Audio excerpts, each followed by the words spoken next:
de abril, Dia Mundial do Autismo. E a gente está aqui para esse bate-papo maravilhoso com mulheres maravilhosas, todas elas com histórias, né, pessoais, inclusive, passando pelo autismo. Meu nome é Maíra Sartori, eu sou mãe atípica de um menino, Miguel, de 10 anos, e trabalho com cultura. Sou também arte educadora, sou agente cultural. E vou apresentar para vocês essas maravilhosas. Na verdade, elas vão se apresentar.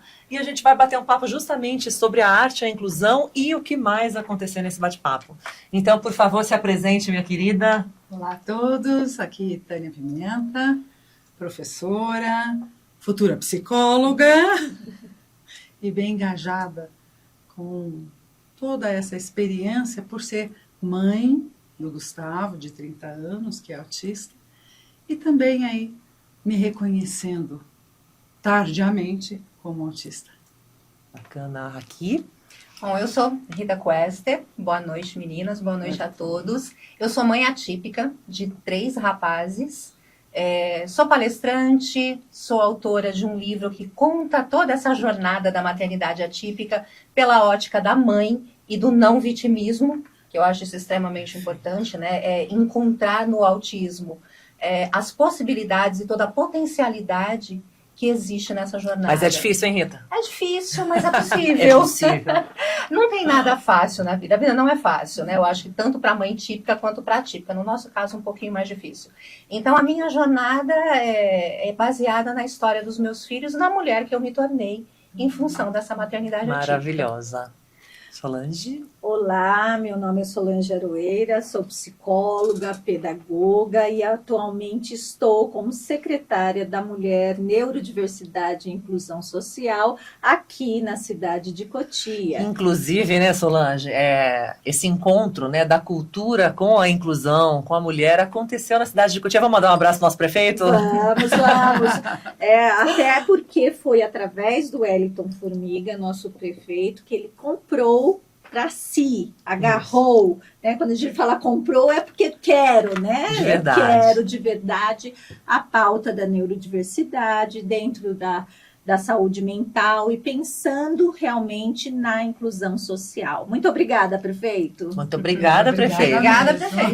E não tem como a gente falar, eu acredito, né, pela minha própria experiência, o meu filho, quando eu fui explicar para ele, né, aos 8 anos, que ele era autista, e eu fui, né, dizer mais ou menos o que era, ele falou para mim: mamãe, eu não sou autista, eu sou artista. Então, eu que já era uma agente cultural, né, já tinha uma história aí, meu marido também é da área da cultura. Então, assim, para a gente foi uma surpresa e a gente falou: tá, e aí, como é que a gente vai circular? A gente fala que a gente usa o diagnóstico, a gente não usa o diagnóstico.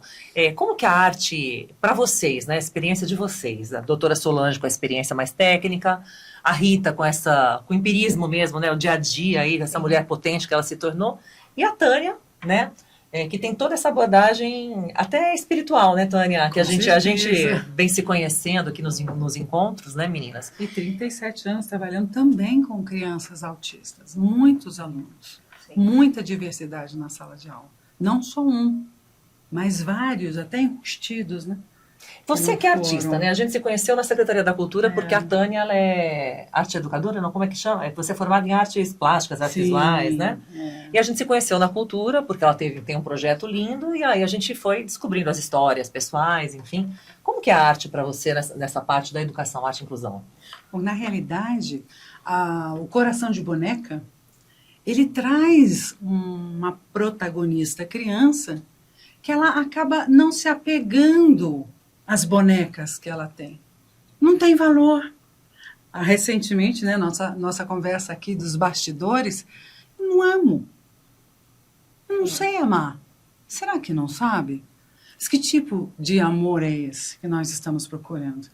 Então, a Lúcien também traz essa visão de, eu tenho que me apossar de tudo. Então, como arte educadora, como psicomotricista também, conhecer o ser humano nas suas entranhas é o meu maior desafio, o meu maior deleite. Então, esse silêncio que eu busco como até artista, e para escrever, que já tenho mais 2 produções aí, Rita, estou super feliz, e observar esse desenvolvimento em cada criança que vem como um pacotinho surpresa para que aquele adulto que está ali observando se saborear daquele desenvolvimento, daquela história. Então, isso é arte para mim. A vida humana, ela é uma arte. E é uma construção. Então, eu tive a oportunidade de, em sala de aula, como um laboratório humano, me construir, me reconhecer, dar oportunidade para eu ser quem eu sou, mas realmente era uma pedagogia artística.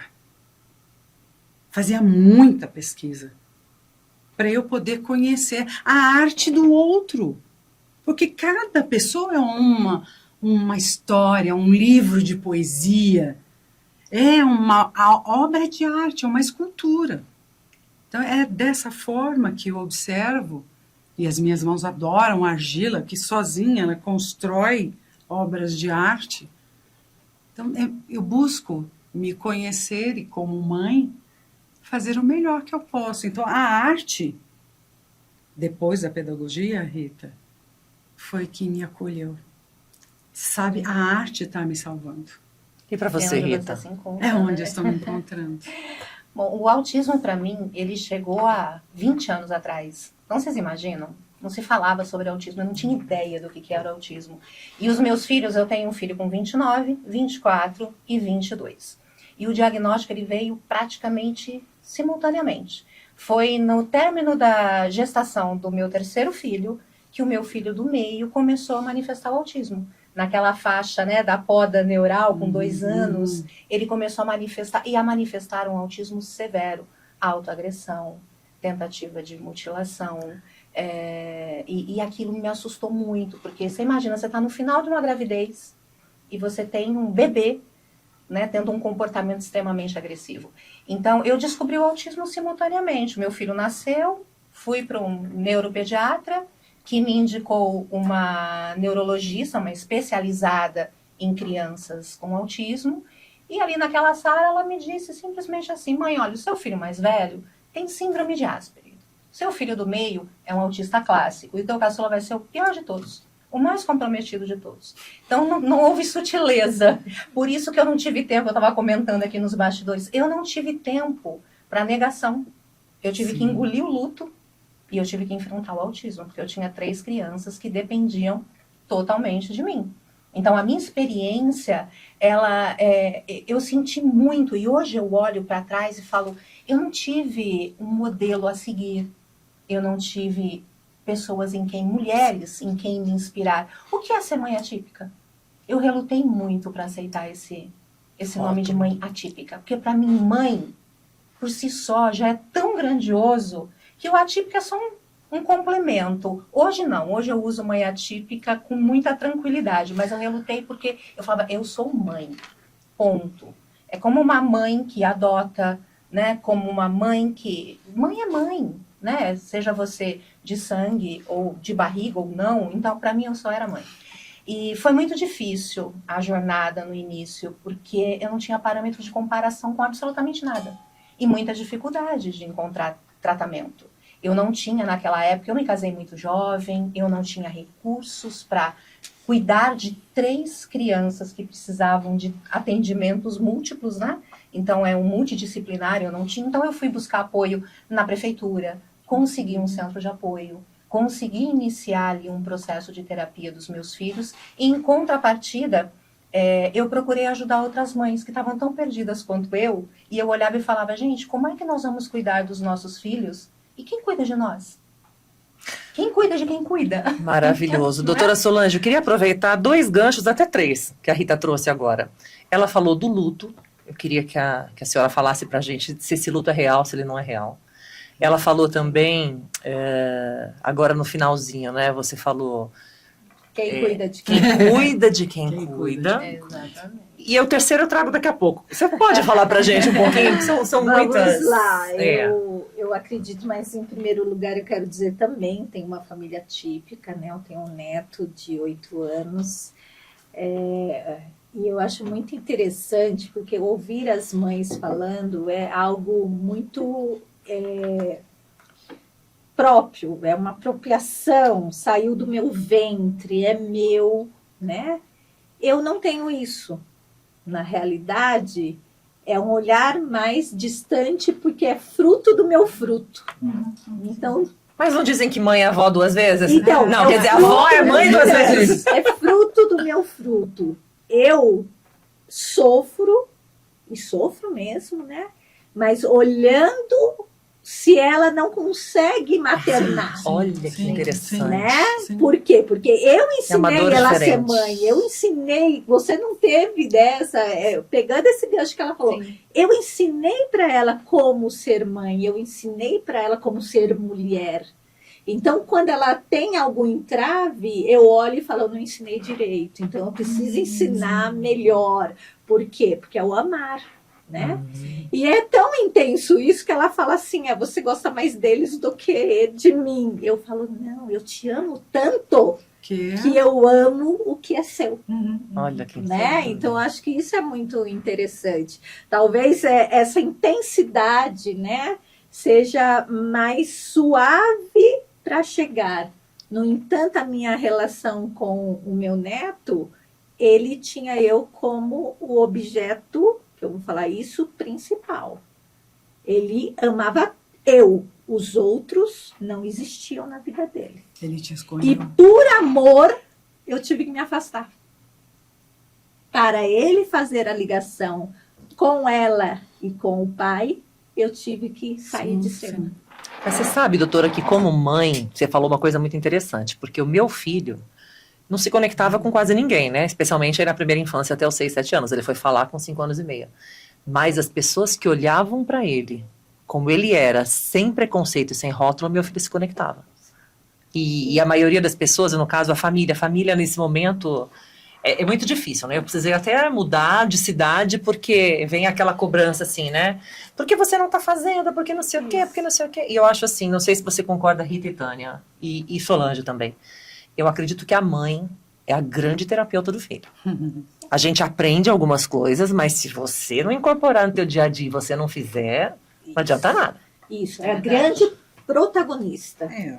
Né? Não funciona, Talvez a né? gente fala muito essa coisa de quem cuida, né? De quem cuida, a gente precisa ter esse olhar, mas sempre levando em consideração que é a mãe, né? O pai, sim, o pai é o peso é apoio. maior, Isso, não gente, é? é uma em psicologia A mãe, muito, ela é o ponto, é o ponto de equilíbrio da equilíbrio, família. Não? né? Esse pai, ele tá para apoiar a mãe. Exato. Exatamente. A mãe apoia o filho, é uma sequência, né, lógica da natureza. É só olhar para a natureza. Depois a gente pode até falar um pouco disso, né?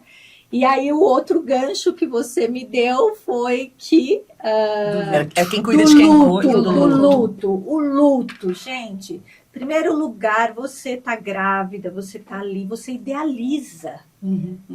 Vai ser o bebê mais legal, mais calmo, mais lindo, mais, né, o bebê idealizado. Todo mundo idealiza esse bebê quando tá ali, porque a gente tá gerando, são 9 meses para se conectar com esse ser. A gente é uma fábrica de gente, né? É uma fábrica de Exato, gente, a gente tá é verdade. fabricando sonhos. E aí, quando o seu sonho, a sua boneca vem com características que você... Assusta. Isso assusta. Poxa vida. Isso assusta. Então, quando a gente fala do luto, é que o bebê ideal, ele tem que ir embora para dar lugar para o bebê real. Eu chamo de a morte do sonho.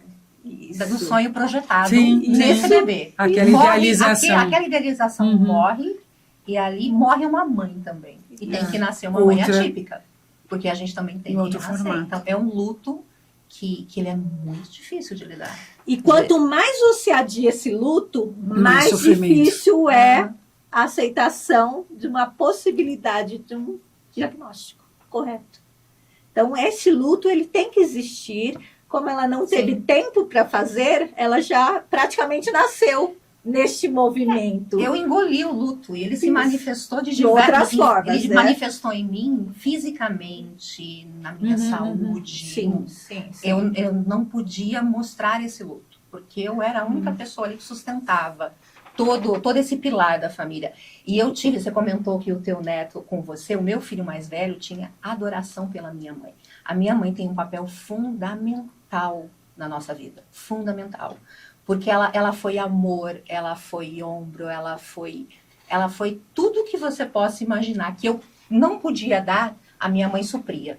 Então, a minha mãe, ela teve um papel fundamental. O papel da avó é muito importante. Vocês foram, então, vocês foram famílias atípicas, porque olha só, o que a gente sabe é que normalmente não é assim. A gente sabe que quase 80% dos homens abandonam, que a mulher fica sozinha, né? A gente sabe que na prática, graças a Deus não é a realidade aqui, mas que a realidade é diferente, né? Porque é uma realidade do padrão brasileiro. A gente precisa começar por aí. Exato. Quem é este homem?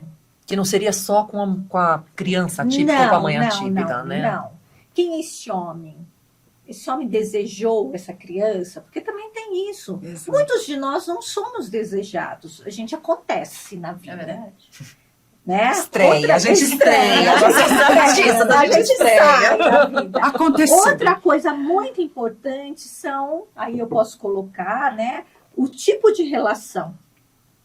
Porque o homem ama, aí vai dar polêmica isso, mas o homem ama o seu filho a partir do como ele ama a mulher. Uhum. Ele vai cuidar desse filho através do amor dela. É uma tríade.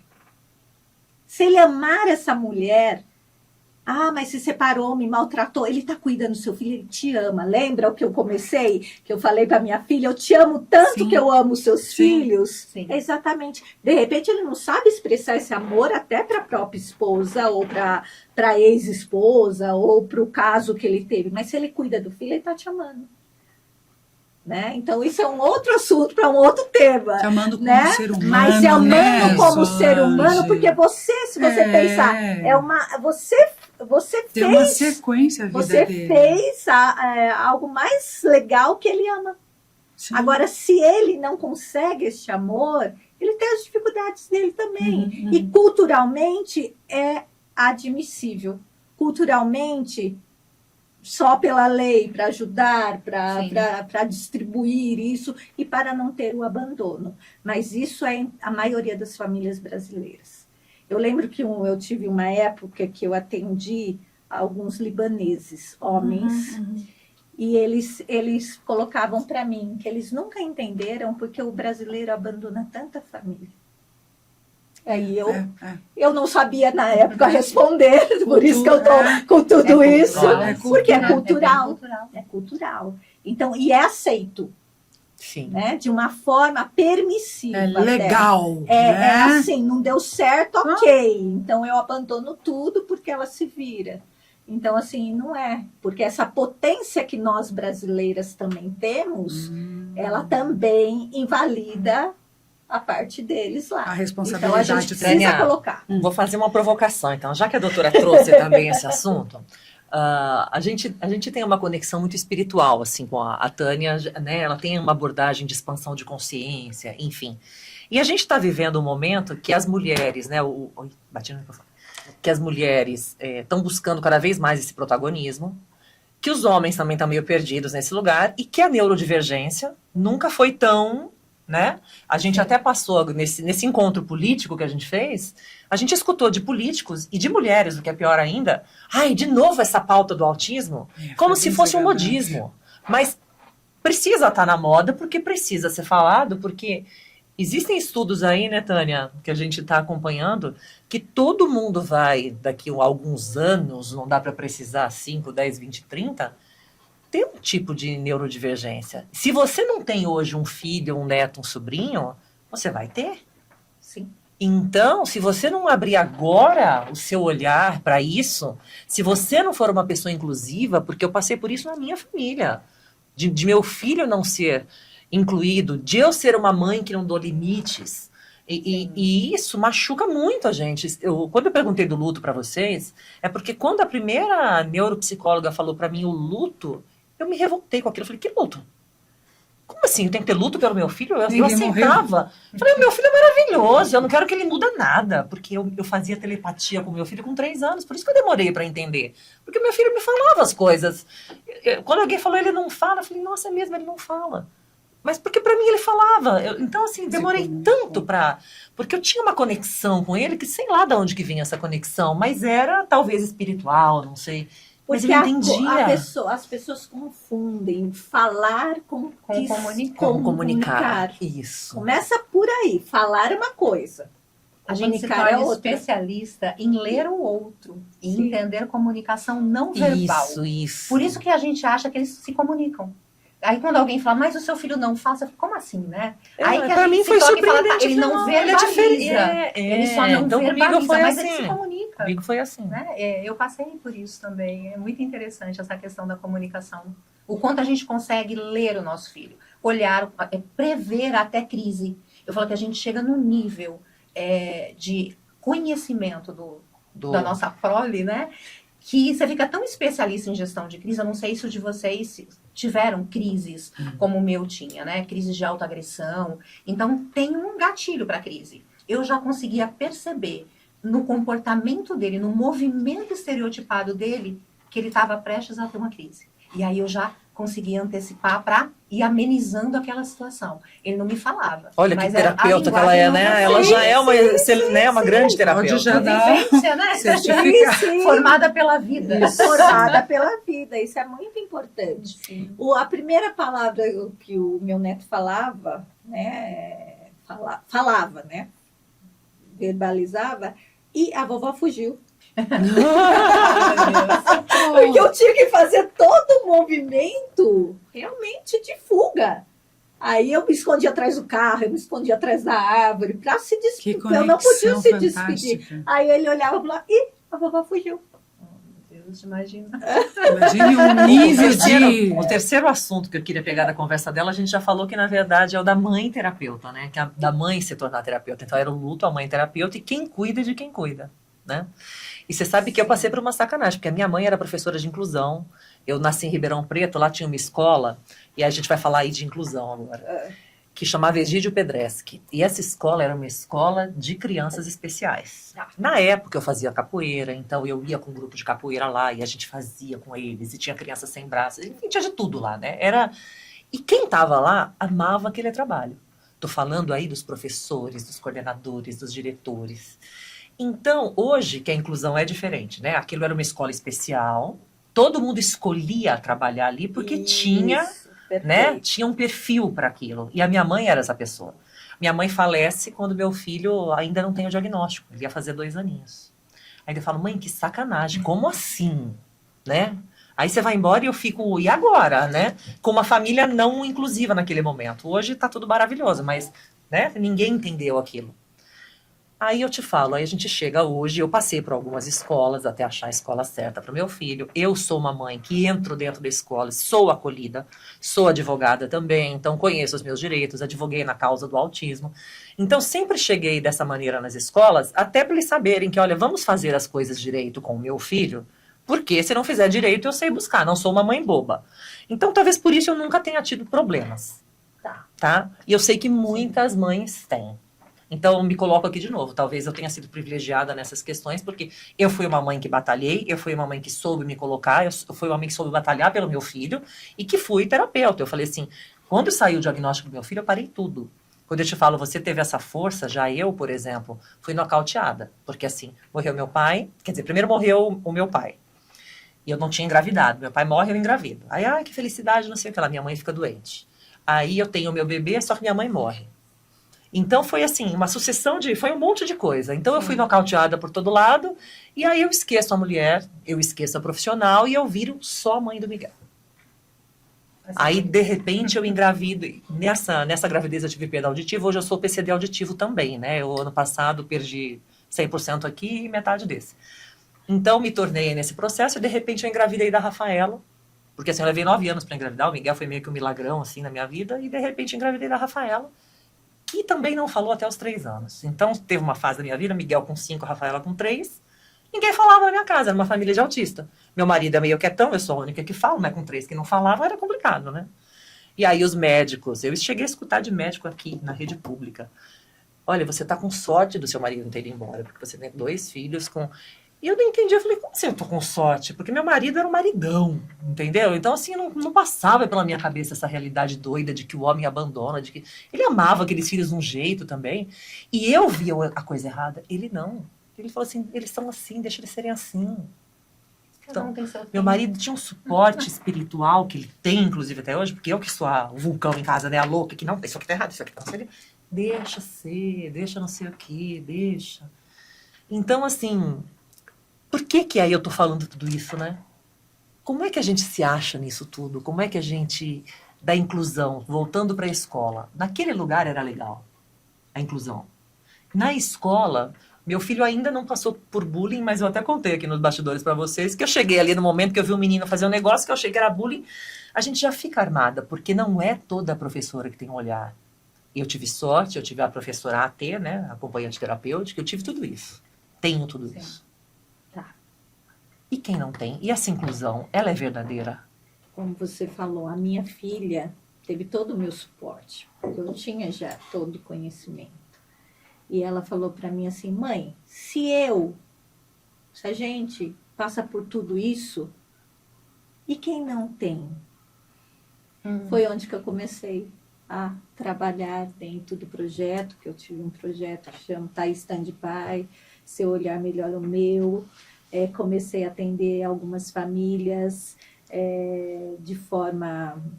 apadrinhavam, os amigos apadrinhavam. Aí eu escrevi um livro da morte da minha mãe, como as crianças se comportaram no velório da minha mãe, porque passa pelo luto, que eu acho que é um gancho de mostrar o quanto nós ainda precisamos muito evoluir. É o seu livro da estrelinha, né? Como é que chama? Qual é o nome do livro? Como viramos estrelinhas, finitude. É um livrinho fininho, excelente, 5 minutos, mas as crianças saem depois para ficar olhando a estrela e colocar nome nas estrelas, né?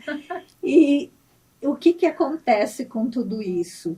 A gente trouxe, e o ano passado eu tinha feito uma postagem, que a gente tinha feito uma festa do projeto, eu postei acho que ontem. Um ano atrás eu estava cuidando de algumas famílias, e hoje nós começamos a cuidar de uma cidade inteira. Então, a inclusão, ela perpassa pela sensibilização, conscientização de toda essa pauta inclusiva.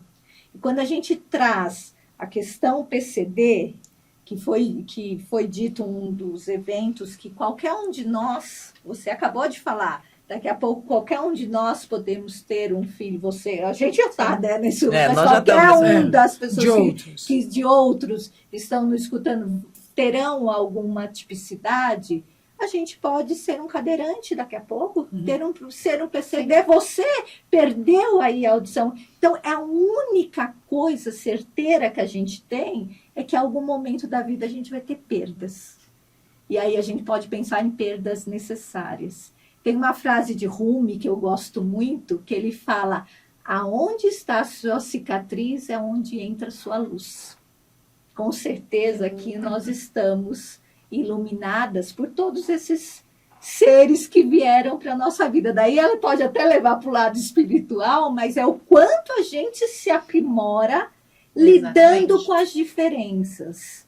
Então, a inclusão, para finalizar essa minha fala, é muito importante. Gente, olha para a natureza. Você vê só um tipo de árvore? Você vê só um tipo de inseto? De mamífero, de pássaro. Não. Nós somos seres muito maiores. E o nosso cérebro está em mutação, sim. Assim como nós perdemos o siso, como a gente perdeu um pedaço do intestino, por que esse cérebro não pode mutar? Por que é tão difícil as pessoas aceitarem essa diferença? E não se esqueçam também, nós mexemos na natureza. Hoje já se encontra partículas de microplástico na placenta, no cérebro humano. Então, assim, lógico que vai afetar.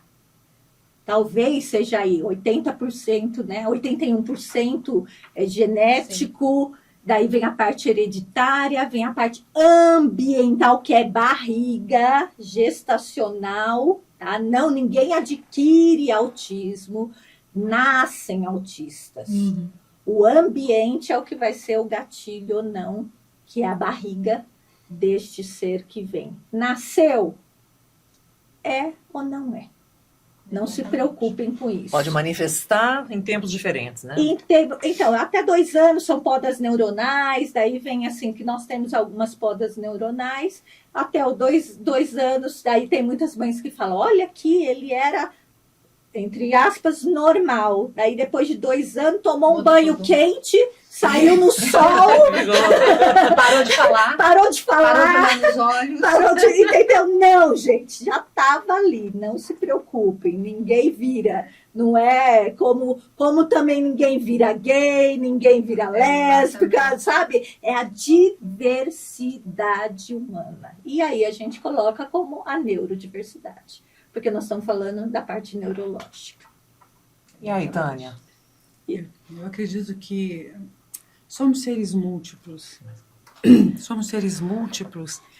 E se nós estamos no planeta, nós temos esse propósito de aprender a ser um ser humano. E temos uma grande expectativa de, neste percurso, virmos a ser um ser humano melhor. Sendo branco, negro, alto, gordo, magro, cabelo liso, autista, Down, não interessa. Somos múltiplos, múltiplas diversidades, neurodivergente, múltiplos divergentes. Porque se fôssemos todos idênticos, iguais, que graça teria eu trocar com você? E nessa questão da espiritualidade, é que a gente se embate demais. Ah, nasceu Down, aquela família deve de ter um problema aí, um karma para pagar. Ah, nasceu autista. Gente, é só uma experiência humana. É como um game mesmo. Como você se sai neste nível, nesta jogada. O que você faz para se aprender? Eu penso que é o melhor de tudo. A coisa mais deliciosa é esta relação humana. Sendo autista ou não. E o que você tem para me enriquecer? E o que eu tenho que te deixa mais nobre, mais valoroso? Então, nessas múltiplas diversidades que se esbarram nessas crenças limitantes, que nós precisamos despertar. E realmente fazer deste embate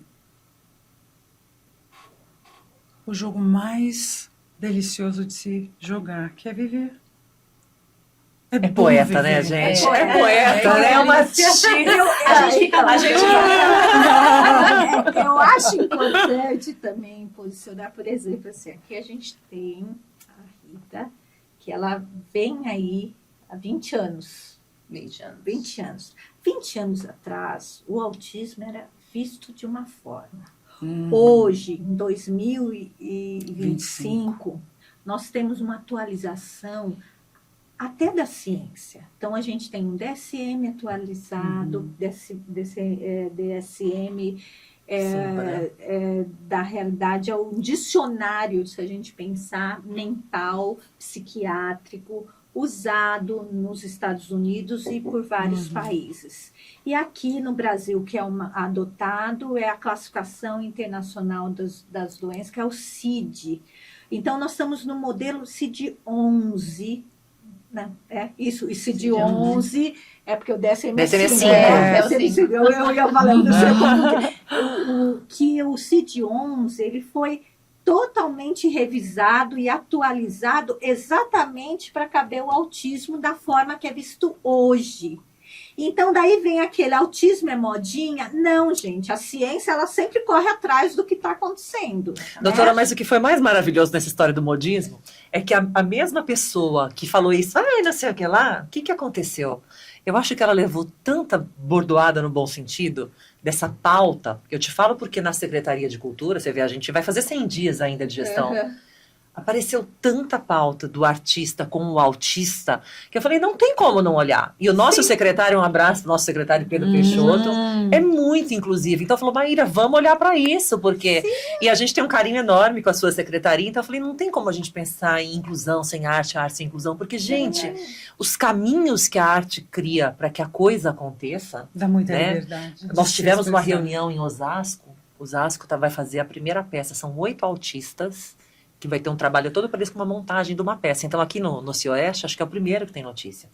E a gente vai trazer, né? A nossa primeira conversa que a gente teve lá atrás, a Solange, antes ele falou assim, Maíra, tem uma peça que é só com autista, não sei o que lá. Vamos fazer. Isso, vamos fazer. Porque a arte é uma forma de expressão. Sim, e se expressar do É, jeito que eles são, livremente. da forma que É uma é. forma isso. livre de Aí, expressar o que sente, deixa o eu- que pensa. Deixa eu trazer uma coisa para vocês, completando aqui, trazendo para cá também. Tem uma neurocientista que é a Jill Bottle, talvez vocês conheçam, talvez não, tem vídeos dela no YouTube, neurocientista de Harvard, 37 anos. O que acontece com ela? Ela tem um derrame Ah, sim. e ela vai morrendo o cérebro do lado esquerdo dela.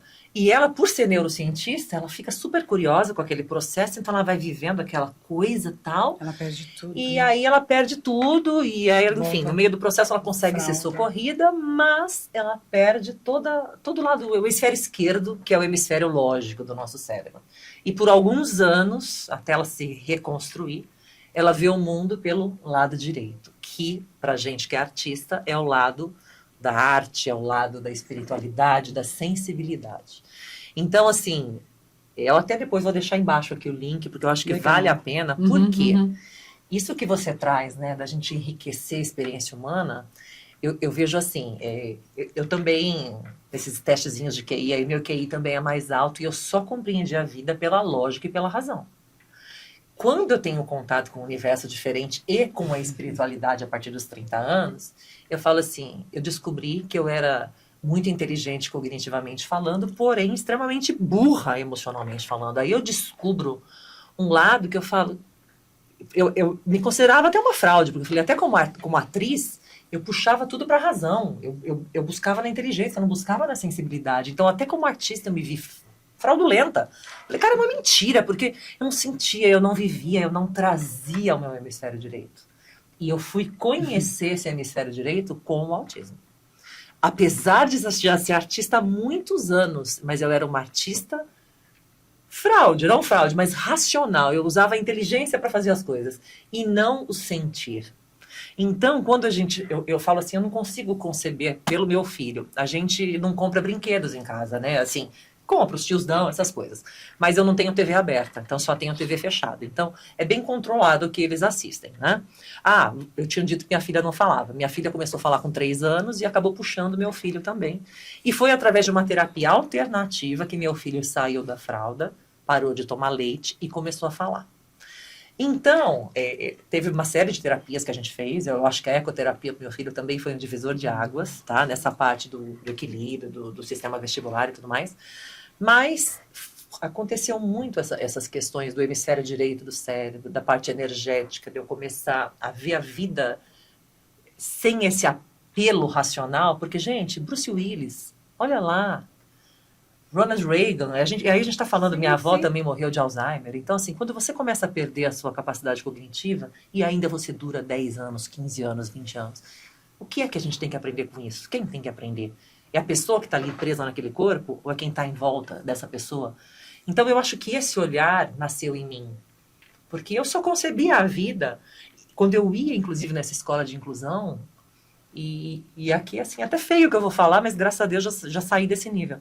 Mas eu via um distanciamento, como se eu fosse um ser humano superior a eles. Ótimo. O que acontece na inclusão? Ou a pseudo-inclusão? É exatamente isso. Eu quero colocar o meu mundo, não é isso, dentro do outro, e se ele não é capaz de entender este mundo, deixa ele assim. Aí você isola. Aí você isola. A minha experiência com a inclusão não foi positiva.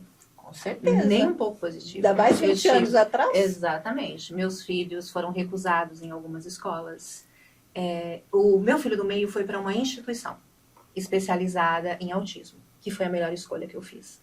Aí, porque ele passou a ter terapia, ele ficava em período integral, integral em terapia. Então, foi onde ele saiu do nível 3 para o nível 2. Os outros 2 frequentaram escola. Então, o meu filho mais velho sofreu bullying. E um bullying, assim, que causou um trauma terrível, a ponto de, aos 16 anos de idade, meu filho estar em depressão, de não sair de dentro do quarto e de ameaçar suicídio. E até hoje, com quase 30 anos de idade, ele ainda sofre todo o efeito desse bullying. Gente, é destrutivo, porque o bullying, ele pega, né, em pontos, né, que são muito sensíveis, que é exatamente como você se vê, é a autoestima. Quem sou eu? Eu não sou nada, porque se eu sou tratado dessa forma, eu sou pior do que todos os outros. Então, eu vejo a inclusão, na minha percepção, aí eu só posso falar por mim, até porque o tempo que eu vivi a inclusão foi há mais de 10 anos atrás. Então, muita coisa mudou. Graças a Deus, o olhar também, né, de secretarias, de escolas, diretores, mudou muito. Mas quando o meu filho entrou para a escola, o meu filho do meio, eu percebi que a inclusão ela poderia ser muito boa para as outras crianças terem um contato com alguém neurodiverso. Mas para ele foi terrível. Porque ele tem, você imagina, ele tem hipersensibilidade auditiva. O que tem numa sala de aula com criança? Gritaria, barulho, recreio. Para ele era uma tortura. Então, eu acho muito importante a gente falar a respeito de inclusão para as mães, para elas terem essa sensibilidade. Uma criança que tem hipersensibilidade auditiva vai ter muita dificuldade numa escola muito grande, com muitos alunos. Ele precisa ser direcionado para um outro tipo de escola, para uma escola menor. Então, tem tanta coisa que a gente precisa olhar para a gente poder... E até homeschooling, Rita, que não é permitido aqui, mas assim, eu acho que homeschooling... Deixa eu falar uma coisa. Mas não é permitido. A população em geral está capacitada para esse eu acho não, importante. Eu não me sentia capacitada para, por exemplo. Não, exatamente. Já eu acho que eu sou a melhor professora para os meus filhos. Muito pequeno. Mas você sabe uma coisa que eu acho que prejudica muito, que foi algo que eu enxerguei, porque eu, como você, quando eu tive o diagnóstico, eu abandonei tudo. Eu virei a mãe cuidadora. A Rita mulher, a Rita profissional, engole, oculta em algum lugar dentro de você, num lugar bem fundo, e você passa a ser só mãe. E assim, eu não me sentia capaz de fazer muitas coisas. Eu percebia que, apesar de todo o amor e o meu lado emocional gritou na maternidade, porque eu fui muito emoção, muito amor, eu achava que o amor curava. Né? Acredito nisso até hoje, porque muito do que a gente conquistou foi graças ao amor da minha família, o meu, do meu marido. Eu percebi que eu estava colocando meus filhos dentro de uma bolha e eles precisavam conhecer o mundo além do lar deles. Então, eu acho que essa de estudar em casa pode criar ainda mais a dificuldade da socialização, que para eles já é algo que pega muito forte, né? Esse lado do relacionamento social. Então, na minha percepção, chegou um momento em que eu senti que eu tinha que deixar meus filhos irem para o mundo. Foi quando eu tomei a coragem de abandonar o meu papel de mãe e de assumir os outros papéis de mulher. Foi um salto gigantesco para mim, mas principalmente para eles. Porque eles evoluíram muito quando eu permiti que eles tivessem acesso ao mundo e não só aos cuidados dentro de casa. Então, eu acho que tem várias vertentes aí para a gente pensar. E várias fases, talvez, também, né? Aquela fase... Exatamente. Esses dias eu vi a geração millennial falando que eu vou criar meu filho em casa, eu vou educar em casa, porque esse sistema de ensino, blá, blá, blá, blá, blá, blá. Então, tem várias coisas, né? A gente está vivendo esse momento de transição planetária, as mulheres tendo mais voz, a neurodivergência ganhando espaço, todo mundo... Então, assim, a gente está vivendo um momento que não dá para dizer tem que ser assim. A gente está vivendo justamente a fase da experimentação, né? O que me assusta nisso tudo é que nós viemos galgando essas conquistas. Se você olhar para o mundo em geral, ele está dando uma retrocedendo em muitas pautas. Isso me assusta. Isso me assusta como pessoa. Porque quando a gente começa a padronizar novamente, e nós não vamos fugir muito do autismo, porque nos Estados Unidos está sendo, vamos pesquisar sobre, descobrir de novo a roda lá, isso me assusta. Porque tem uma pauta retrógrada, né, de de trazer temas. Então, eu acho que é muito importante toda essa experiência que vocês estão falando, mas eu também não posso sair daqui sem falar, gente, vacina não causa autismo, gente, né? O glúten, gente, calma. O glúten pode fazer mal para todos nós. E se a pessoa tem o intestino mais celíaco, né? Se ele é celíaco, ele tá não pode bom, comer tudo glúten. bem. Ah, mas tem alumínio na... Gente, tem plástico na vida. Não precisa alumínio, não precisa mais nada. É só tem plástico, tá? Você toma no copo de plástico, você toma água, você faz o micro-ondas. Né? Você tem uma série de situações que são muito mais nocivas do que pensar numa vacina. Então, por favor, gente, não deixe de vacinar seus filhos. Tá? Eu não posso sair daqui sem falar isso. O próprio não flúor, pode. né, no creme dental, exatamente. tem um monte a gente de tem coisa. uma série de coisas. Então, Os transgênicos, gente, isso, nossa. então, assim, não é a vacina em si. Então, por favor, vacine os seus filhos. Isso não causa autismo. Já foi provado que o estudo que gerou tudo isso, ele já foi tirado da revista. Ele usou, esse pesquisador usou em prol dele.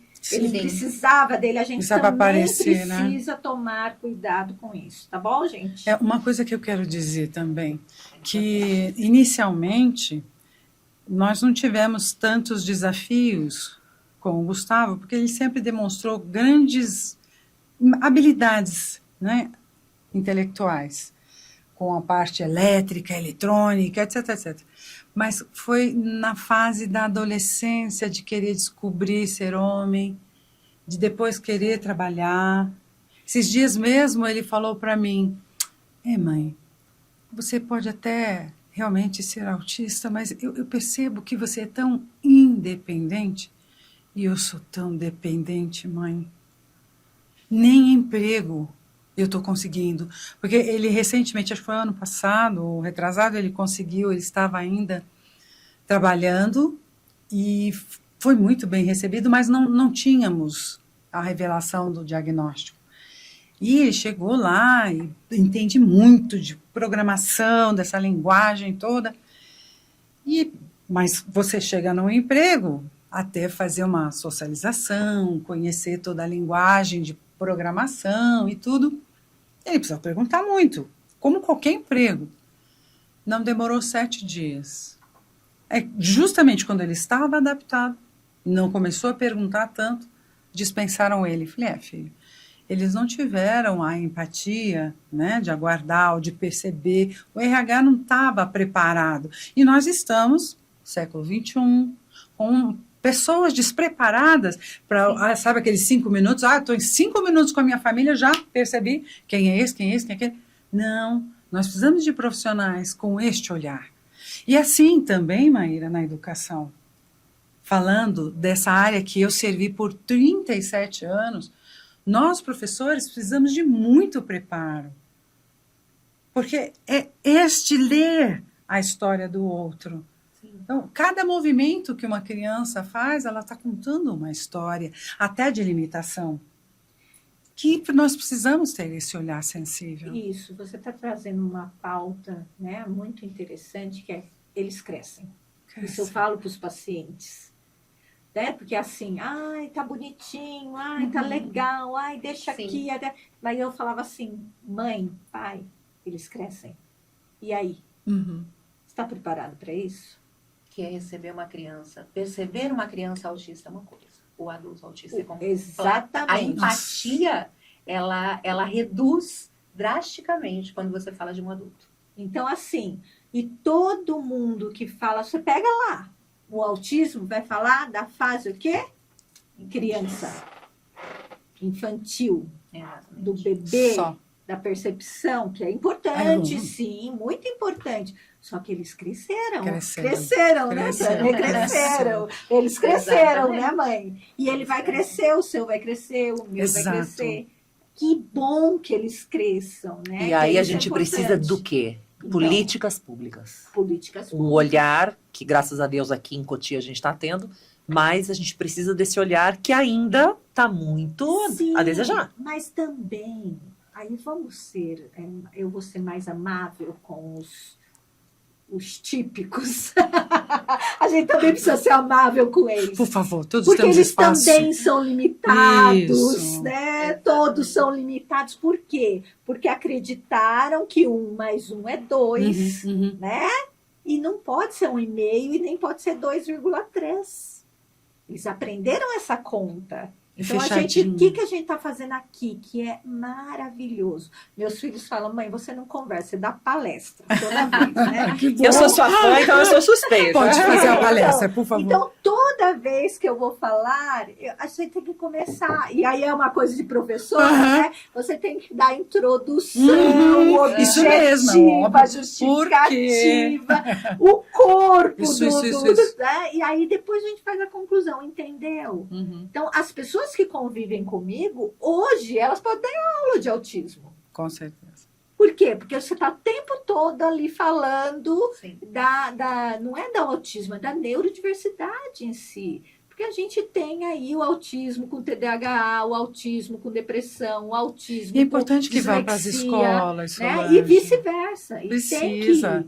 Então, uma das Precisa. coisas que a gente... E está sendo feito, né? A secretária da Educação chamou uma... Não vou fazer propaganda deles, né? Mas, assim, uma universidade conceituada que ela está dentro, que passaram uma semana inteira dando capacitação. Então, quer dizer, sensibilizando esses professores. Então, isso é importante. E eles sabem que a gente, dentro da nossa pasta, também vamos fazer isso. E letramento, né? Que todo mundo fala letramento racial, é letramento mesmo da neurodiversidade. É, E Gustavo. quem sabe aí a gente cria já o protocolo do letramento. Inclusive, gente, assim, por que eu, enquanto cultura, quis trazer essa pauta? Porque de 2023 para cá, a gente tem a economia criativa que entrou dentro do Ministério da Cultura. Tá. O que é essa economia criativa? Então, o autista, muitos deles têm essa pegada tecnológica, né? Sim. Então, assim, essa criatividade tecnológica é da cultura. É, da geração toda, né? Então, assim, a moda, o design é da cultura. Então, assim, lá na Secretaria de Cultura, aqui, do Pedro Peixoto, do Wellington Formiga, o que a gente tem também como plano? A gente desenvolveu um trabalho que aquela mãe possa ser capacitada dentro do guarda-chuva da cultura com moda, design, internet, aprender a vender alguma coisa pelo Ótimo. Instagram, sem ela perder aquilo. E, ao mesmo tempo, o filho dela também está sendo capacitado ou achando onde é o hiperfoco dele através da arte, porque a arte salva. Sim. A arte, Com quando a criança vai certeza. para a escola, eles vão enfiando coisinhas na criança, né? Você vai aprender matemática, você vai aprender português. A arte tira de dentro. Exatamente. Maíra, Então, eu é fico riquíssimo muito, isso. muito feliz, porque eu tenho falado para todo jornalista que me entrevista o que estamos fazendo com as nossas crianças, trancando dentro de casa ou dentro de salas de aula. Isso, e não pode. Nós temos uma cidade que tem tanta Lindo. natureza, a gente precisa aproveitar esses espaços. Inclusão é isso. É isso. Eu poder ir e vir a qualquer lugar que eu queira. Então, quando você fala isso, alegra o meu coração. Por quê? Porque isso você vai fazer no parque, você não precisa fazer numa sala fechada, você vai fazer num espaço aberto. Nós estamos conversando com o Ed Carlos, que é do esporte, né? Com o Alisson, que se descobriu pai atípico agora, olha que só. bacana. E nós estamos criando também projetos que usem os espaços de esporte para os pais fazerem esporte junto com esse filho e criar habilidades motoras junto com essas crianças, porque eles também têm muitas dificuldades motoras, porque ou eles são hipo ou hiper, né? Sempre Então, e olha que interessante. Também criar um vínculo entre o pai e o filho. Isso, vínculo. Porque você fortalece o vínculo paterno. Isso gente, é sensacional. Então, assim, Sensacional. essa é importante. A mesma coisa, vocês estão me dando essa notícia maravilhosa, que é o quê? Vamos fazer algo juntos. Olha que bacana, E assim, gente. pra gente encerrando, Eu que tô o papo feliz. tá maravilhoso, mas a gente A gente precisa não encerrar. Mais uma vez a gente voltou para a criança. E aí, mais uma vez, eu trago de novo o adulto. Que qual é um sonho aí pessoal meu, né? Enquanto agente cultural e estando hoje envolvida com essas pautas e a gente tendo a oportunidade, numa cidade, ter esse olhar. É justamente a gente conseguir juntar a mãe e o filho, porque se essa mãe não consegue trabalhar porque ela tem que cuidar desse filho, por que não pensar em alguma coisa para que eles possam fazer juntos para gerar renda e tudo mais? Por que não trazer o meio ambiente? Vamos falar de hortas verticais e tudo. E por que não a gente fazer Infinitas esse possibilidades, casamento, não é? né? A gente tá numa cidade que... Viva a diversidade, né? Viva! né? Então, meninas, eu quero assim... A gente tem muito assunto, né? Muito. Muito assunto. Ixi, vai precisar de uma- Quero muito agradecer. Mas eu quero dizer, gente, que dia 11 a Rita vai estar lá na Câmara Municipal, conversando com algumas mães e com quem estiver lá, viu, gente? Tá todo mundo convidado.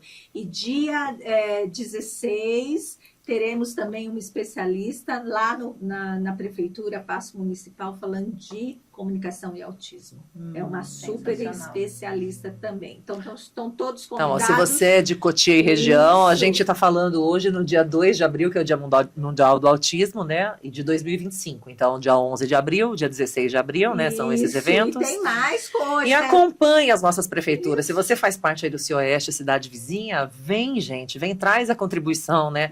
A Isso. Secretaria da Solange está sempre de portas abertas, a nossa Secretaria de Cultura sempre de portas abertas, né? Traz projeto, vamos conversar, vamos, né? Vamos Isso. fazer isso acontecer, né? Não, Engajar. e também tem a Cioeste e a Conesud.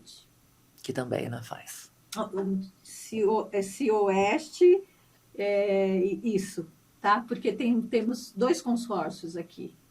Tá? Então, isso é muito importante, porque esse pessoal precisa se reunir. Itapecerica da Serra tem uma diversidade cultural também muito grande. A gente tem aí Jequitiba, tem São Roque, tem Ibiúna. Barueri Tem, também. é Barueri, isso, a gente precisa Carapicuíba. se unir, Osasco, a Uhum. gente precisa unir essas forças. E nós teremos o nosso teatro municipal, que muito em breve vai ser entregue, que a gente com certeza vai fazer arte e inclusão ali, Solange, né? Precisamos já começar a desenhar os nossos projetos, né? Desenhar, tem muitos projetos. A gente tem aí grandes coisas e eu acho que o mais importante, né, que eu falo para todo mundo, que eu falei também, que eu estive na Câmara Municipal, eu falei, gente, nós temos uma equipe técnica que talvez nunca apareceu, então tem que aparecer, tem que aparecer. Nós somos... Isso é muito importante. A gente tem que se orgulhar disso. Eu não tenho nenhuma dúvida da competência de todas as pessoas envolvidas hoje. Este é o nesse momento, projeto. né, Solange? Este é o momento de Esse é o fazer para momento de acontecer. né? É. Seja somando quem já estava e os novos que entraram. Isso é importante. A Rita tem um presente pra gente. Sim. Pra gente encerrar. Pra gente Pra encerrar e Eu trouxe registrar. meu livro, trazer para vocês a ótica materna sobre o autismo, onde eu conto aqui, ó, toda a jornada, né, ao longo desses mais de 20 anos de maternidade atípica. Então, Solange, Muito obrigada. Mayra. Então, e sabe uma coisa que eu acho super importante, Solange, para a gente concluir? É deixar claro para as mães que estão descobrindo o diagnóstico agora, porque a gente fala, né, que o autismo, você já nasce autista, mas o autismo evolui, Sim, né? As sim. terapias, o acompanhamento, ele Sim. pode estar num nível de suporte que com atendimento ele melhora, e é importante falar da neuroplasticidade, porque sim. tanta gente perde a janela mais importante, sentiu. Qualquer dificuldade, existem sites e a gente pode colocar, depois eu Com te mando, a certeza, gente com coloca, certeza. site que fala sobre as características que a gente pode ver numa criança e falar, opa, tem algumas características, leva no médico. Quanto mais cedo o diagnóstico, Gente, tem assim, ó. Se você viu que tem algo diferente, vai atrás. vai atrás, né? vai E exatamente. mais do que isso, se não for, ganhou do mesmo jeito, sabe? Não tem erro. E Ganhou. se for, tá tudo E se bem. for, você não perdeu a janela. Porque você está no melhor momento, que é essa Exatamente. janela até os 6 anos de idade. a Isso. Mas se neuroplasticidade você é fundamental. adulto, né, Tânia? Mas se você é adulto, o cérebro, ele nunca deixa de ser neuroplástico. Então, você também pode... Um diagnóstico tardio te ajuda muito, né, Tânia? Por quê? Porque você começa a se perdoar, se aceitar, se entender, Se incluir. melhorar o relacionamento, se incluir, é maravilhoso. ajuda nisso tudo. E você também pode desenvolver. O cérebro é sempre muito, O muito cérebro plástico. vai se desenvolver sempre, Eita. mas para o adulto vai mexer demais com a autoestima, essa autoaceitação, entender. Eu sou assim e tá tudo bem. É assim que eu sou. Eu acho que é meio que cai uma ficha, não cai? Para de falar, você é exótica. Que legal, eu gostei dessa palavra palavra. legal, né? Essa é uma palavra Não, boa. gente, super, foi útil. Foi útil. O problema Mas agora é quando não. você é esquisita. Opa, Esse também. é o problema. Mas porque a gente, geralmente então, vem Mas isso. evolui. Mas se a gente falar que é esquisito do espanhol, tá É positivo. Foi bom. Meninas, então foi muito legal esse bate-papo. Foi ótimo. Obrigada, doutora Solange Aroeira. Muito obrigada a Rita Quester.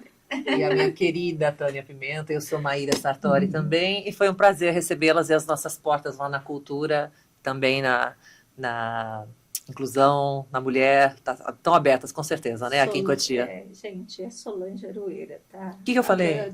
Doutora, elas me colocam, eu me sinto assim, elas me... Não, Solange Aroeira, Gente, porque eu é que sou assim, igual ó, a vocês. mas agora eu preciso puxar a sardinha. Nesse universo, né, Tânia, de artistas, tem muitos egos. Tá. No universo político, tem muitos egos. É. E você, a gente estava conversando sobre isso, você acolhe, você tem uma empatia, você tem um carinho, até quando você tem uma suavidade, eu sou muito fã, mas não é de graça que eu sou fã, é porque eu já sinto isso espiritualmente. E a Rita também se aproximou E- com essa facilidade também. Então, assim, Mas foi Essa a abertura! Essa fez com que eu me abertura! então, assim, perfeito, você escolheu a mulher certa, cara, eu sou fãzérrima, né? Então é isso. E parabéns a todas nós, Sim. que com todas as lutas estamos aqui, né? Todas firmes, sem vitimismo, e o Exato. vitimismo que não leva a lugar nenhum. A gente pode até se colocar nesse lugar, não tem problema nenhum, viu, gente? Mas tem que saber que é um lugar temporário. Tem que Quer ser rápido. conversar com cada uma de nós? Exatamente. Fala o seu Instagram, Tapsi_Solange Aroeira. Rita, Rita Quester com K de quilômetro, ponto oficial. Tânia. Tânia Pimenta, pimenta com TH. E o meu é maíra.sartori.adv, né? Porque eu sou advogada. Também. Mas aí a gente deixa também lá embaixo todas Deixamos, essas deixamos. Isso, Então, isso. meninas, muito obrigada. Foi um prazer recebê-las. Tchau, tchau, Foi gente. ótimo. Obrigada. Ah, peraí. Vamos agradecer ao estúdio Taco, a querida Sara e o Cimei, né? Que também fazem parte de uma família atípica, que tiveram todo esse carinho aqui com a gente em ceder esse espaço. Então, assim, se você mora na Granja Viana ou na região e precisa de um lugar acolhedor, maravilhoso e com tecnologia de ponta, né, Cimei, que acabou de chegar, vem para o Estúdio Taco.